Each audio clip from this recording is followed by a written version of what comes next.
warahmatullahi wabarakatuh.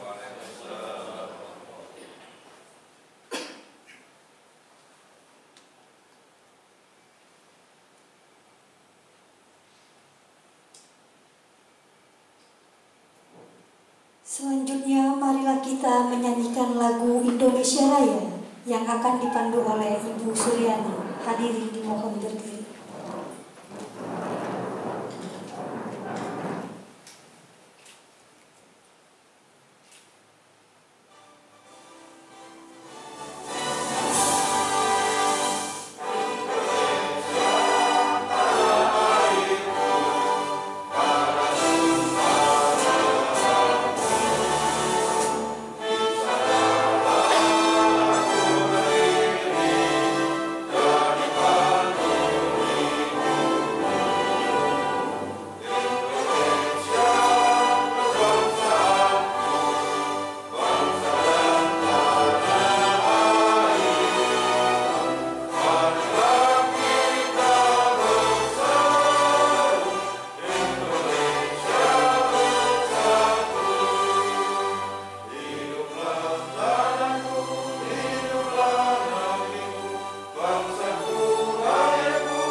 Hadirin disilakan duduk kembali.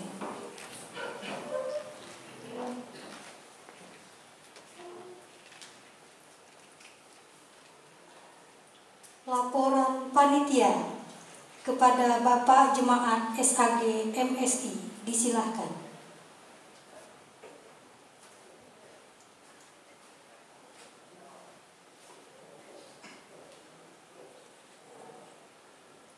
Assalamualaikum warahmatullahi wabarakatuh. Alhamdulillahi rabbil alamin. Wassalatu wassalamu ala asrofil anbiya wal mursalin Sayyidina Muhammad wa ala alihi wa sahbihi ajma'in, amma ba'd. Yang saya hormati Bapak Kakanwil Kementerian Agama Provinsi Kalimantan Barat, apabila pada hari ini beliau hadir bersama kita. Allah Subhanahu wa Ta'ala. Yang saya hormati Bapak Kepala Bidang Urusan Agama Islam Kementerian Agama Provinsi Kalimantan Barat, alhamdulillah juga hadir pada hari ini, dan sehingga Allah Subhanahu wa Ta'ala. Yang saya hormati Bapak-bapak, ibu-ibu, kepala seksi bidang agama Islam yang hadir pada hari ini, alhamdulillah Pak Kanil, Pak Kabir, lengkap semua Pak, pada kantin dan mesin semua ibu-ibu. Yang saya hormati panitia serta peserta kegiatan penyuluhan dan pengembangan syariah tanggal 20. Alhamdulillah pada hadir semua para kasih Dinas Islam Kabupaten, kecuali 4 orang Pak yang tak bisa mengikuti, Kabupaten Malawi, Pengkayang, Sambas, dan Sanggau. Tapi semuanya ikut pada hari ini. Mudah-mudahan ke depan lengkap semuanya. Alhamdulillah wa syukurillah, kita bersyukur pada Allah Subhanahu wa Ta'ala. Tidak ada kata yang indah kecuali bersyukur pada Allah Subhanahu wa Ta'ala. Pada hari ini kita masih sadar Allah Subhanahu wa Ta'ala, yang sempurna dari Allah Subhanahu wa Ta'ala. Salawat dan salam kita tentukan pada baginda kita Nabi Muhammad SAW. Pada hari ini dengan beliaulah kita bisa merasakan nikmat Islam pada hari ini Allah Subhanahu wa Ta'ala. Dengan kerendahan hati, izinkanlah kami melaporkan secara singkat penyelenggaraan kegiatan ini sebagai berikut. Yang pertama, dasar penyelenggaraan. yaitu Undang-Undang RI Nomor 17 Tahun 2003 tentang Keuangan Negara atau Lembaga Republik Indonesia tahun 2003 Nomor 47, tambah Lembaran Negara Republik Indonesia Nomor 4246. Kemudian Peraturan Menteri Agama, saya singkat aja Pak karena panjang. Peraturan Menteri Agama RI Nomor 13 Tahun 2012 tentang organisasi dan tata kerja instansi perserikatan agama. Kemudian DIPA Kanwil Agama Provinsi Kalimantan Barat tahun 2020 DIPA 025-03-2-41-8666-2020 tanggal 12 November 2019. Tujuan kegiatan ini adalah meningkatkan pemahaman peserta di bidang syariah. Memang syariah ini ditangani mulai dari lahir sampai mati. Maka mau nggak mau kita dikenal agama khususnya di bidang Islam khususnya di daerah. Karena tugas kita, apalagi sekarang ada lagi sekarang beredar itu tentang masalah qomat juga masalah syariah. Ada hubungan dengan kita paham keagamaan, harus kita tanggapi dengan baik. Karena bagaimanapun ini merupakan tanggung jawab kita bersama-sama, kita pahami dengan bijak, jangan sampai kita pembinaan agama ikut-ikutan apa mengompori gitu. Nah, karena saya ditanya kembali juga tuh oleh agama oleh orang lain, Pak Jemaah, gimana tuh? Kemarin juga saya alhamdulillah bilang lapor kepada Pak Kasihnya Pak Keagamaan Pak Jasakirin. Karena hubungan dengan peningkatan pemahaman serta di bidang syariah kan umum am sifatnya. Mereka tanya bagaimana ada Polda datang, gimana tuh Pak Jemaat tinggawan agama itu azan komat itu. Saya bilang tak ada masalah, yang penting jangan sampai kileco ya begitu. Maka kita harus arif menyikapinya. Kedua, menguasai aplikasi sihat dalam pengliputan data. Nah, saya mohon ini nanti kita sama-sama membahas masalah data sihat, karena Jakarta sering minta data pada kita. Maka pada malam hari nanti mereka yang dari Jakarta akan isi masalah data sihat. Kalau teman-teman yang operator disiapkan benar, biar paham, tanyakan Pak ini gimana, tanya mereka. Pasti diminta dikasih yang benar. Kadang-kadang teman-teman maaf ini diminta lintang disi bujur disi lintang. Nah, mana buktinya? Ini kan misalkan derajat menit detik. Menit detik kan 60. Masa ada detik sampai 350 kan nggak ada itu. Nggak ada. Belum pernah saya mendengarkan ada detik sampai 360. Itu yang kiamah barangkali ya. Nah, itu nanti ditanyakan tuh, nggak ada. Nanti dikonversi kan itu. Nanti diisi caranya bagaimana ditanya dengan Jakarta. Malam ini dia akan misi materi tersebut. Kemudian C. Memperkokoh iman dan takwa serta fungsi agama dalam mengembangkan potensi manusia. Nah, ini tugas kita bersama-sama. Memang walaupun PNS sedikit, tapi kita ya kerja harus maksimal. Walaupun Sabtu, Minggu, ya mau kerja kita. Tugas. Kata Jokowi kerja kita. Jadi memperkokoh iman kita pada Allah dan mengembangkan kompetensi kemanusiaan. Ya, kita ya harus belajar kita. Walaupun sudah tua, belajar kita tetap belajar. Karena al-ilmu bil ta'allum, ilmu terus belajar. Tidak ada kata tua.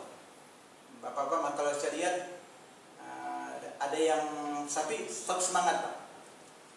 Saya lihat di di Sintang itu ada ibu-ibu tuh yang sudah kena stroke ya Pak itu ya. Jadi si data itu bergegar tapi dia semangat masih. Luar biasa.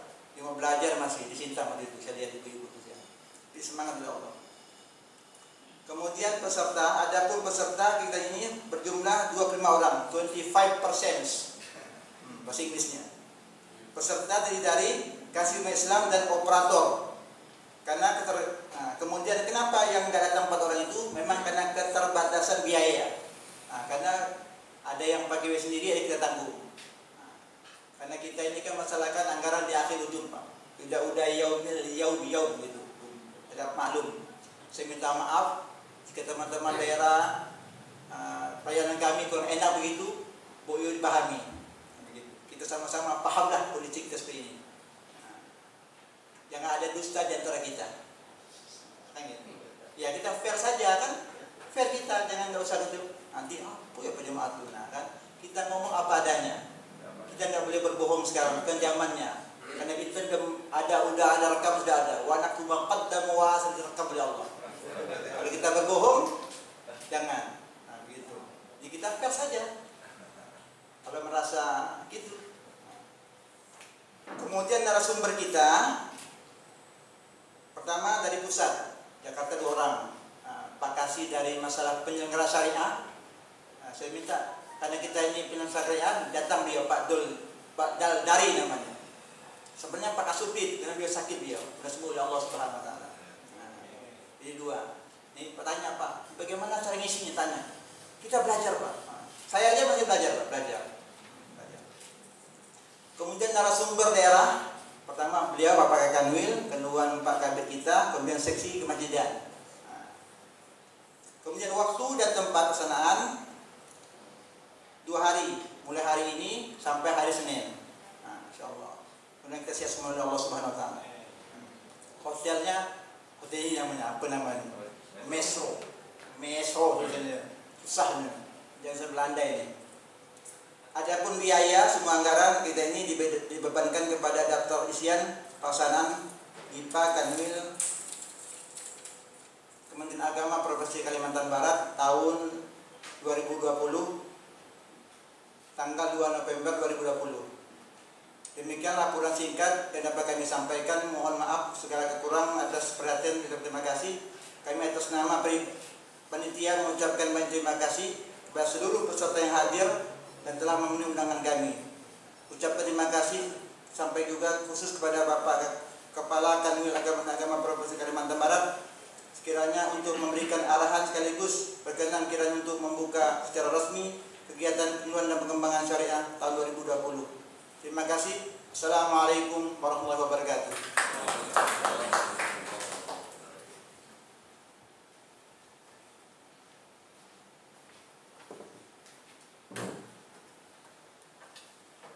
Selanjutnya sambutan Kepala Kantor Wilayah Kementerian Agama Provinsi Kalimantan Barat sekaligus berkenan membuka kegiatan secara resmi. Kepada Bapak Dr. Andes Haji Ridwansyah MSI dengan hormat disilakan.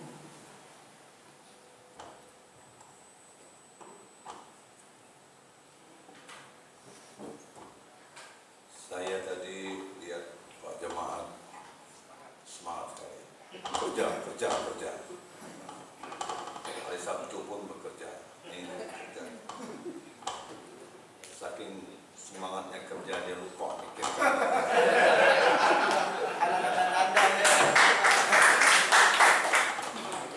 Ya ayyuhalladzina amanu qu anfusakum wa ahlikum. Jaga dirimu, orang lain. Mali dunyaka, la nafid kepada mali akhiratika, karena itu pada. Jadi kita juga ingin bahagia dunia, harus bahagia juga. Jangan lupa akhirat kita. Ya. Kalau kita ngejar dunia, biasanya akhirat tinggal. Tapi kalau kita ngejar akhirat, insya Allah dunia pasti ikut. Saya ada kiai besar itu, Kiai Salma, Kiai Sahal. Beliau itu 3 istri. 4 sekarang. Itu berarti dunia itu ngikut. Tapi yang ngejar dunia, satu pun tak beres dia ngurus.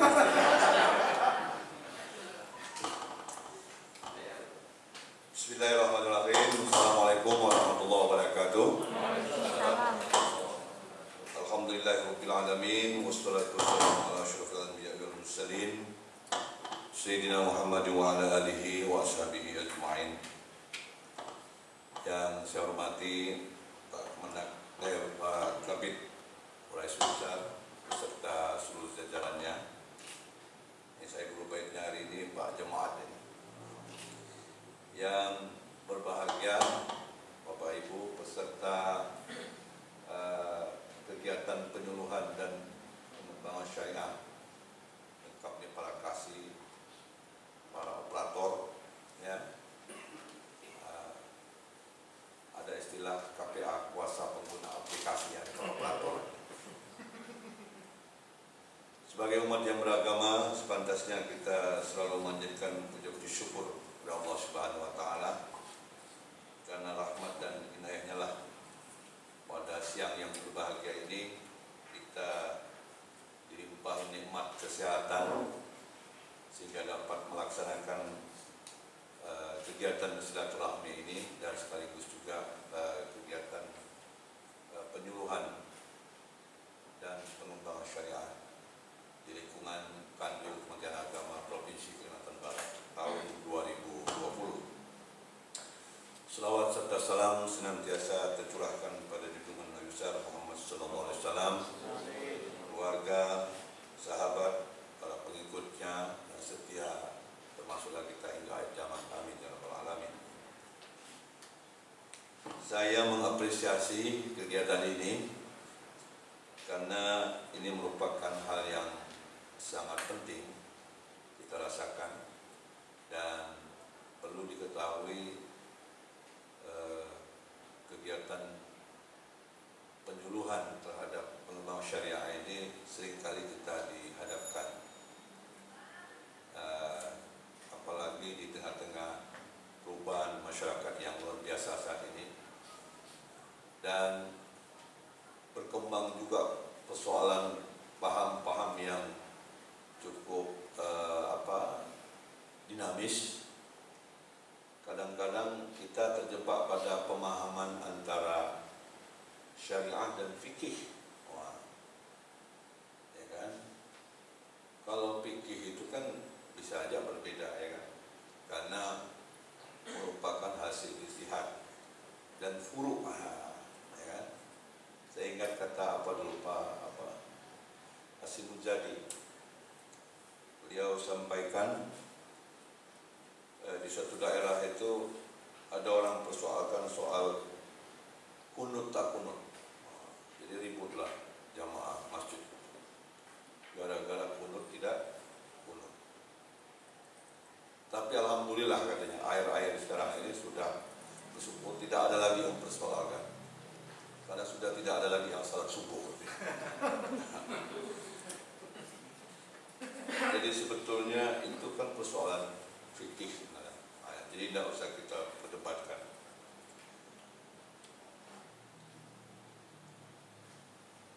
Kegiatan penyuluhan pengembangan syariah ini diselenggarakan di Hotel Mestro yang luar biasa. Biasanya kita di masjid atau di aula atau di surau. Hari ini Pak Jamat buat acara di Hotel Mestro. Ya.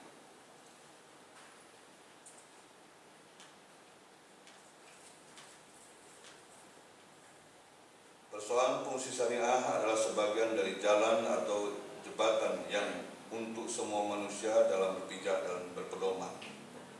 Selain itu, ia menjadi media pola hidup dunia agar sampai ke kampung tujuan akhirat dan ia tidak tersesat. Dengan kata lain, agar manusia dapat membawa dirinya di atas jalur syariat, sehingga pada dirinya dia akan hidup teratur, tertib, tentram dalam menjalani hubungan baik dengan Khaliknya, yakni hablum minallah, hubungan dengan sesama manusia yang disebut dengan hablum minannas, serta hubungan dengan alam lingkungannya disebut dengan hablum minal alam. Hubungan yang baik ini akan mempunyai nilai ibadah dan tentu dengan menjalankan ibadah yang baik berupa ibadah langsung atau ibadah ma'dah yang akan membuat predikat baik dari Allah dan pada akhirnya kita akan memperoleh kebahagiaan dunia dan akhirat hasanah. Ini yang penting. Jadi jangan sampai kita tiap hari berdoa hasanah pun tak kebahagiaan juga.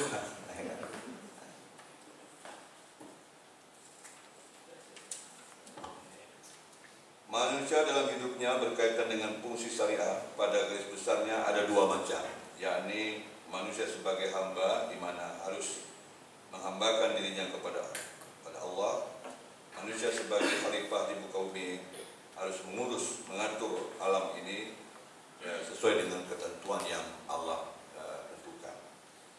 Nah, tentu saja dalam kehidupan kita ini, terutama di Kementerian Agama, seringkali kita dihadapkan dari persoalan-persoalan syariah yang membutuhkan pemahaman kepada kita semua, mulai dari urusan terkait dengan bagaimana memenuhi pengamalan terhadap pelaksanaan haji, pelaksanaan ibadah, sarana ibadah, terutama masjid dan sebagainya.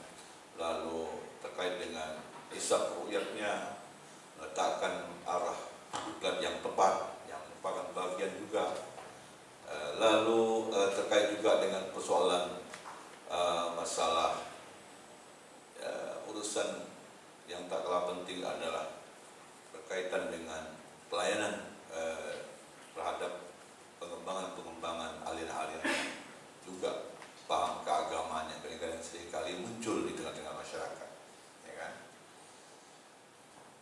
Kemarin itu ada yang salatnya itu dengan besi, nah, itu kan luar biasa. Ada yang pakai salatnya itu pakai terjemahan, ya.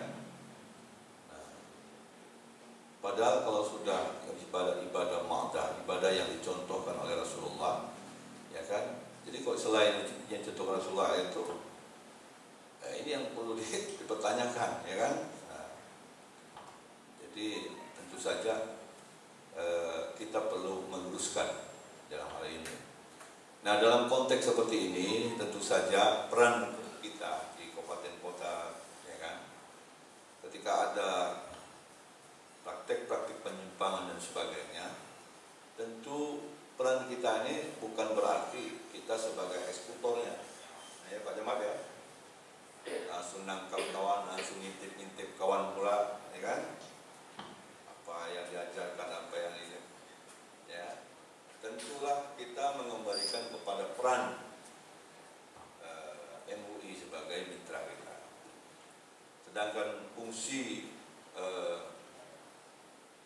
syariah yang ada di bidang atau di seksi di kabupaten kota ini bagian dari mendata, mengupdate-nya, memonitoring, memberikan informasi, ya, dan mengkomunikasikannya kepada MUI tentunya, ya kan? Nah, ini perlu kita sikapi. Jadi jangan sampai pula kita tadi itu mengambil tindakan secara sepihak, ya.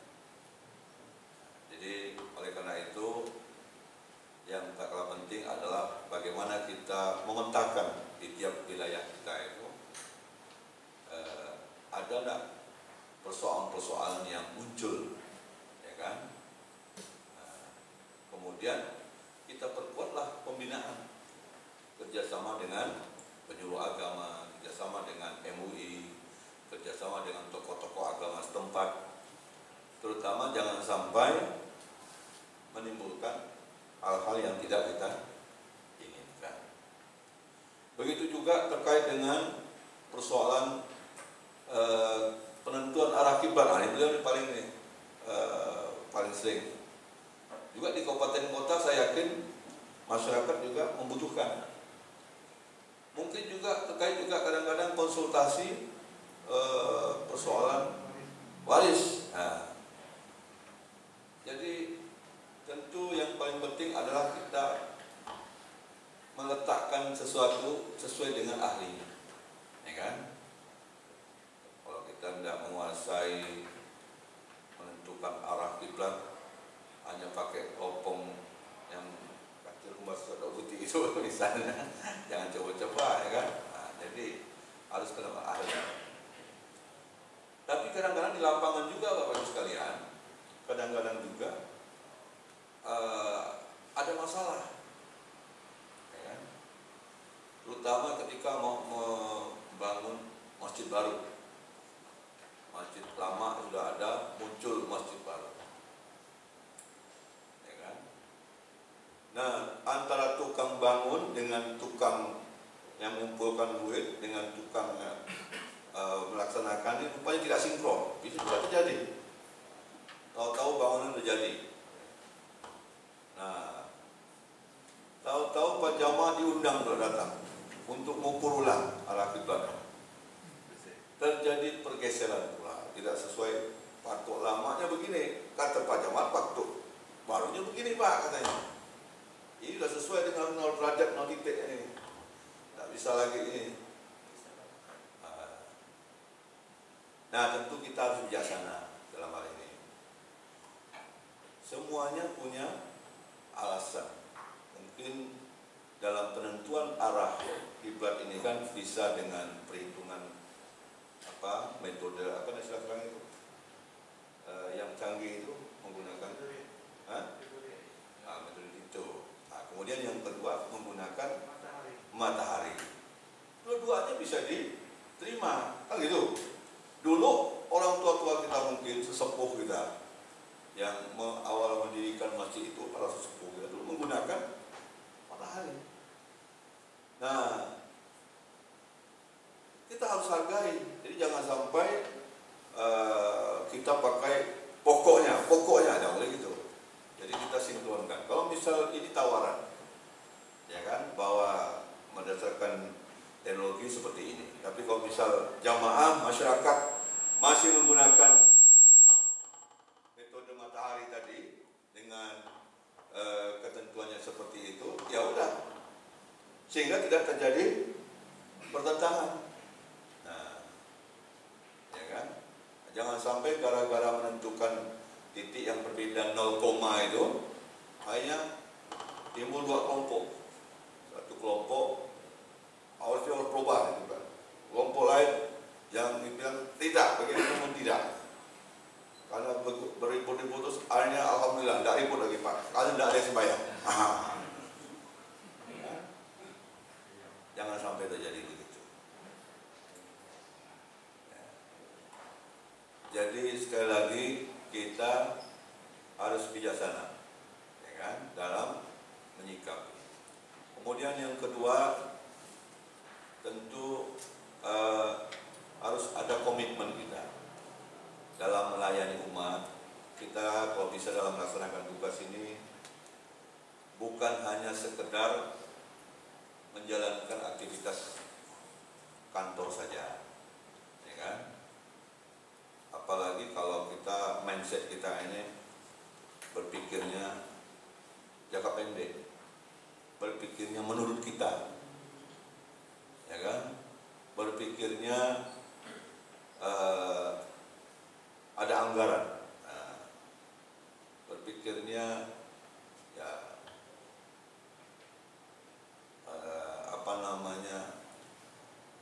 harus harus normatif istilahnya, harus harus dilengkapi semuanya, ya. Nah, oleh karena itu dalam bertugas saya mengajak kepada kita semua, mari kita depankan bahwa dalam tugas ini bukan hanya sekedar bekerja tapi juga beribadah.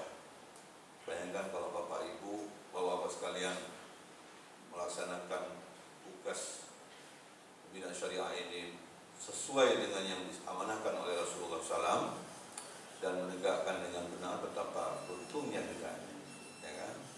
Nah, meneruskan perjuangan Rasulullah, ya. Dan ya, kalau kita maknai bahwa dalam melaksanakan tugas ini ada ibadah juga, tentu kita tidak terlalu berpikir mau dinilai pimpinan kita ini 10 atau 9 atau 8, no problem, ya kan? Karena kita mengharapkan ridho Allah, dan yang menilai bukan kita, orang lain. Kalau kita nilai kita itu kan kita bagus saja tuh perasaan. Tapi kalau lain, oh rupanya Anda ini nilainya masih 70 misalnya. No problem gitu. Jadi orang yang ikhlas, orang yang bertanggung jawab, dia tidak terlalu berpikir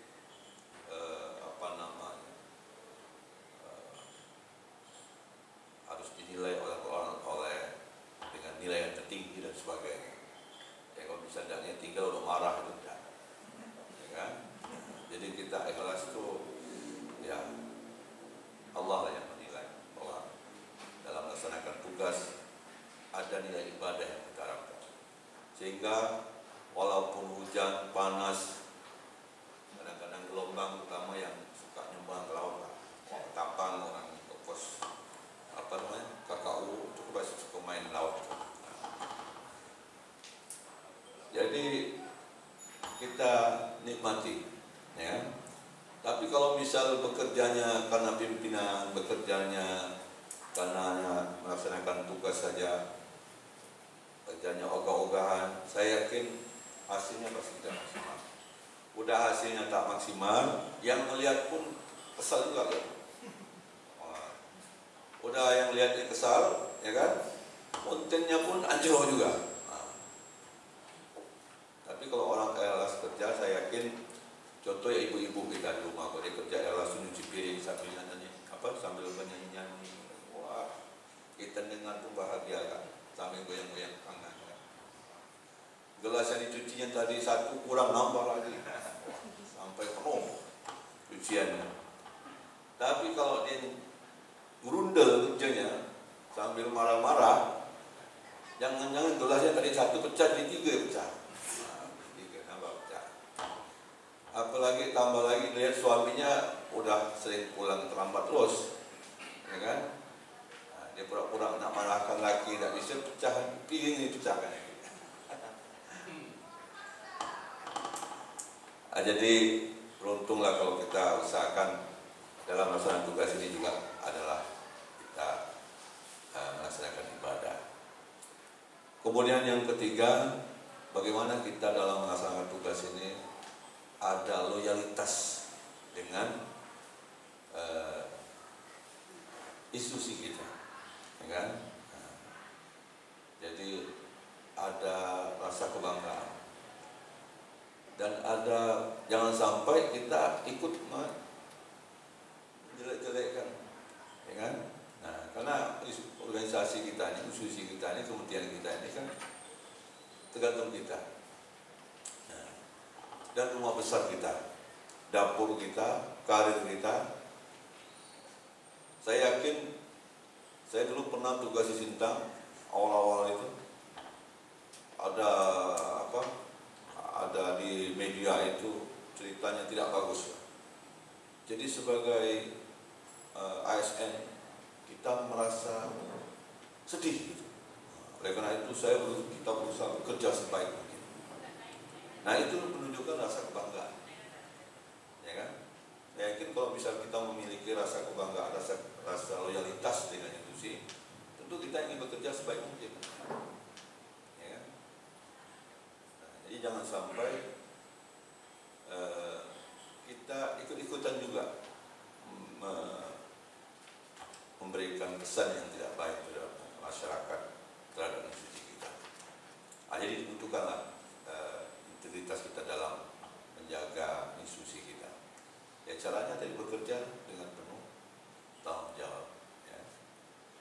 Nah, kemudian biasakan kita bekerja terstruktur, ya kan? Secara birokrasi. Kenapa? Karena yang namanya kantor ini beda dengan perusahaan, beda dengan organisasi sosial, sebagainya. Kita ada kerja menggunakan runtun, ada birokrasinya. Makanya soal para pembarap itu tidak sederhana itu, ya kan? Gara-gara tidak diparap itu bisa dipetun suratnya, ya kan? Bisa bermasalah. Nah, oleh karena itu kita biasakanlah bekerja secara terstruktur, secara birokrasi yang benar. Jadi sehingga dalam melaksanakan tugas kita bisa efektif, efisien, ya kan? Kemudian tertib, terstruktur, sehingga mengurangi persoalan-persoalan benturan-benturan yang dalam penegakan saya terjadi. Apalagi kalau sudah berhadapan dengan masyarakat. Nah, begitu juga dalam memberikan statement di masyarakat, tentu kita harus memahami betul persoalan. Ya.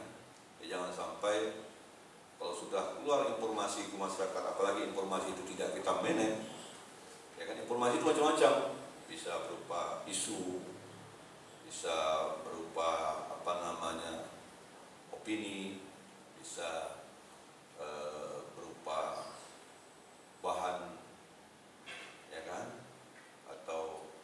Ya, makanya pentingnya kita memanage. Ya kan? Makanya ada apa namanya humas, nah, di situ memanagenya mana isu-isu yang ya ujung dari itu semua adalah untuk meningkatkan informasi terhadap organisasi, terhadap layanan kita kepada masyarakat. Nah, begitu juga kita seringkali juga berhadapan dengan media-media sosial, bisa juga misalnya munculnya ujaran-ujaran kebencian yang akhirnya biasanya diurai sini yang kadang-kadang diminta untuk menjadi saksi ahli, ya kan, terhadap konflik-konflik persoalan internal umat beragama, munculnya ajaran sempalan, ujaran-ujaran kebencian, atau kasus-kasus kadang-kadang kasus rumah tangga juga muncul kadang-kadang yang sudah mengarah pada persoalan pidana. Nah, biasanya para pihak kepolisian meminta kita untuk menjadi saksi ahli, ya kan? Nah, oleh karena itu kita pun juga harus cermat memahami regulasi aturannya. Jadi jangan sampai kita ditanya aturan tidak tahu. Ini yang lama apa yang baru nih Pak? Nah, kalau yang lama bagaimana, yang baru gimana? Oh, yang lama saya lupa Pak. Yang baru belum dibaca Pak. Ya, itu kacau ya. Nah, jadi ya paling tidak kita menguasai lah di bidang kita, ya, di khususnya mana yang menjadi tusi kita. Karena dalam pelaksanaan tugas kita ini kita juga dievaluasi oleh lembaga-lembaga baik secara eksternal maupun internal. Misalnya kalau internal dia Irjen, BPKP, atau atasan langsung. Tapi kalau eksternal dia seperti BPK, Ombudsman, atau mungkin KPK dan macam-macam banyak kan di yang. Nah, oleh karena itu kita harus perlu memahami regulasi. Paling tidak 4 hal yang perlu kita ingatkan betul adalah yang pertama kita memahami regulasi aturan menjadi tusi kita, tugas kita, ya. Jadi kalau misal semuanya ada aturan, ada payungnya, kalaupun kita terjun bebas itu aman lah, masih melayang-layang, nah, bisa ujung-ujungnya angkut di pohon, masih aman angkut di pohon, ya kan, daripada terjun bebas tidak ada payungnya, langsung jatuh di bawah batu lagi, aduh, macam Pak Lukman cepat berlari, kepala ada rambut lagi. Jadi harus ada payungnya. Payung hukumnya itu ya hukum itu, regulasi itu, ya kan? Harus ada judis, cuplak dan sebagainya. Kemudian yang kedua, kepatuhan kita terhadap regulasi. Jangan sampai ada regulasi, tidak kita perhatikan, ya kan? Digantung aja, atau ada di HP Pak, tapi tidak pernah dibaca di HP. Banyak Pak regulasi di HP semuanya. Saya tanya dengan bahaya, Google, ya kan? Lalu yang ketiga adalah dalam melaksanakan tugas itu kita penuhi semua ketentuannya, SK-nya, aturan mainnya, siapa saja orangnya, laporannya seperti apa.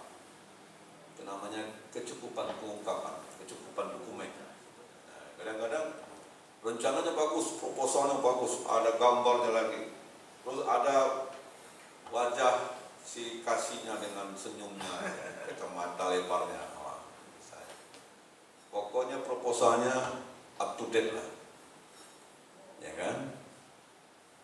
Dengan anggaran luar biasa, tapi begitu diusulkan hanya 10% aja yang bisa cairkan, ya. Sukses juga pelaksanaannya dengan macam-macam masanya, ramai, tariannya pun ada, pokoknya semuanya gembira, tapi laporannya tidak ada. Nah, lupa karena udah kecapean Pak, ada yang ngangkut bangku, ngangkut kursi, ngangkut meja, ya kan, uang pun udah diparaitkan semua, yang buat laporan nunggu di mana lapor uang paraid ini. Tak keluar laporan nih. Jadi tak mau ngecek dia. Nah, akhirnya begitu auditor datang, mana laporannya? Angkat tangan. Mana ini Pak kasihnya? Lagi monitoring Pak. Ya kan? Mana bendaharanya? Lagi monitoring Pak. Mana kabitnya? Tinggal kabitnya. Kabit tak bisa monitoring lagi. Lainnya paksa pakai sendiri. Tapi Pak Kabit tak punya data, bingung juga ngomongnya kalau kita ngomong tak punya dokumen, tak punya apa. Ya udah tinggal nyerah, ya kan? Jadi karena itu sebaiknya begitu selesai kegiatan bereskan semua, ya kan? Kalau sudah beres, kan waktu kita buat kegiatan itu gampang itu. Oh ini kurang tanda tangan si A, langsung kita sodorkan. Oh ini kurang tanda tangan si B, langsung kita temui. Coba kalau misal acara tidak berlalu, Pak Lukman lupa tanda tangan, nah, Pak Anang lupa tanda tangan, mau ke Sintang lagi jauh ini, ya kan? Akhirnya tolong Pak, ini saya izin nih Pak tanda tangannya ini boleh? Hari ini boleh katanya, tapi begitu besok ada masalah dia bongkar masalahnya. Nah, itu teman saya itu masuk ke tanda tangan saya, agak bahaya. Ya. Nah, jadi begitu kita selesai kegiatan langsung dokumenkan. Mau cari foto juga Pak, kalau misalnya kurang materinya bisa ditambah materinya. Ya. Bahkan kadang-kadang itu sebelum acara itu sudah disiapkan semua. Nah kalau sudah dokumennya lengkap semuanya, berarti ketika kita dilakukan permintaan kecukupan pengungkapan, kita sudah bisa jelaskan semua. Nah, yang ketiga, yang keempat ada SPIT-nya. Apakah berbentuk monitoring, apakah bentuk angket, apakah bentuk catatan semacam kepuasan pelanggan, misalnya dibuat angket.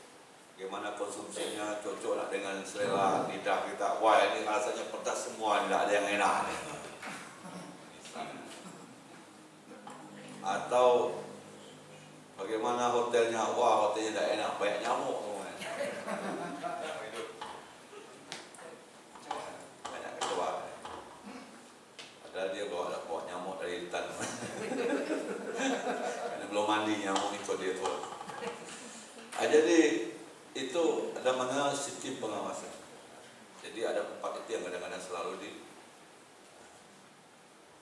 Jadi kalau misal KPK itu 2 aja, saksi dan alat bukti. Nah, jadi oleh karena itu pentingnya kita menyempurnakan tadi.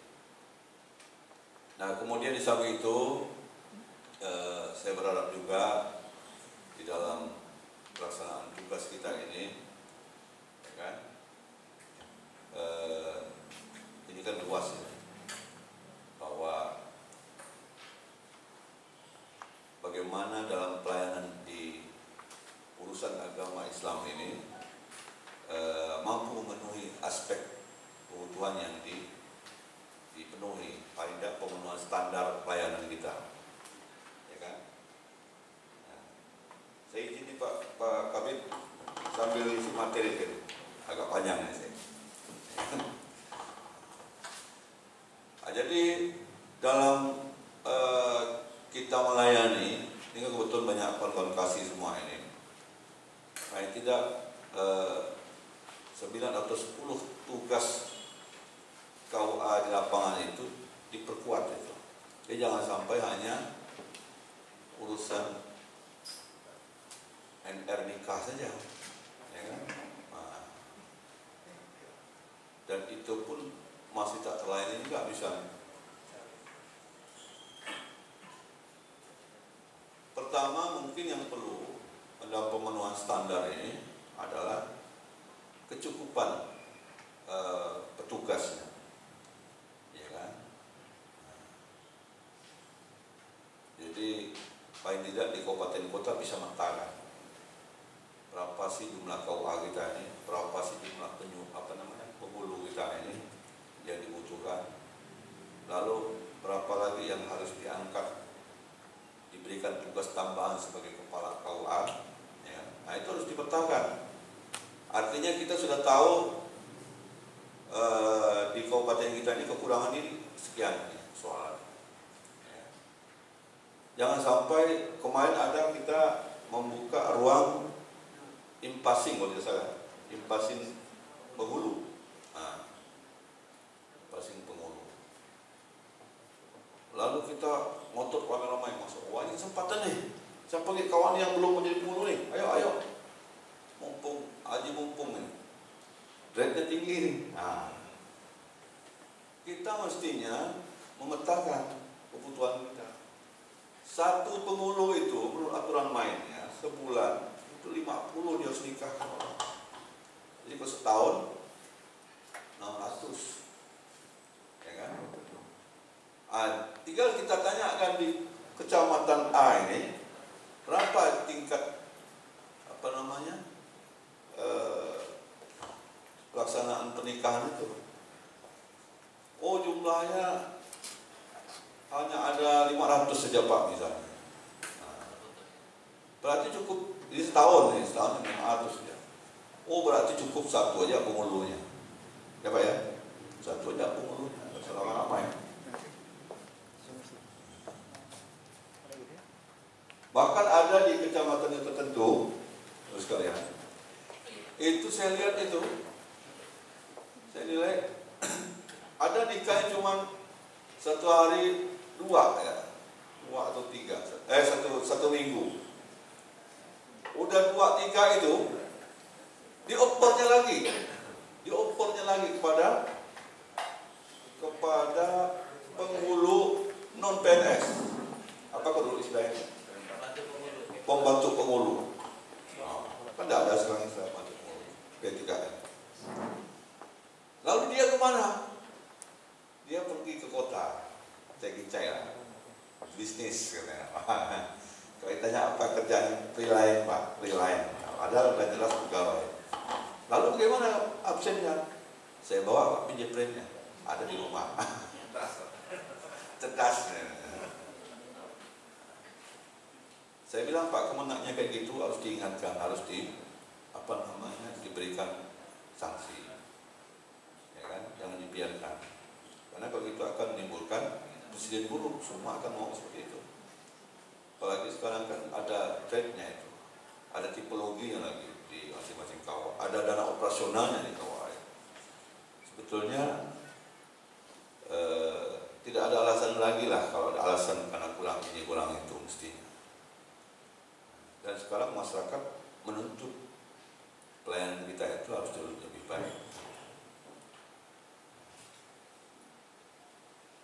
Jadi ini harus dihindari. Kemudian ada lagi saya mendapatkan catatan-catatan kecil itu penyuluh non PNS. Nah ini dia memanfaatkan pula. Mungkin dulunya dia itu P3N, ya kan? Dulu dia tokoh, lalu udah tidak dipakai lagi duit, ada pula diusulkan oleh kabupaten dari seleksi sebetulnya. Dia diangkat jadi penyuluh non PNS. SK-nya tinggi katanya. Dulu SK Kelak KUA, gitu kan? Sekarang SK-nya Kakanwil. Jadi saya boleh nikahkan di seluruh Kalimantan Barat. Khususnya yang saya nikahkan itu katanya yang nikah siri penyerahan khusus. Nah itu tolong juga ditertibkan itu.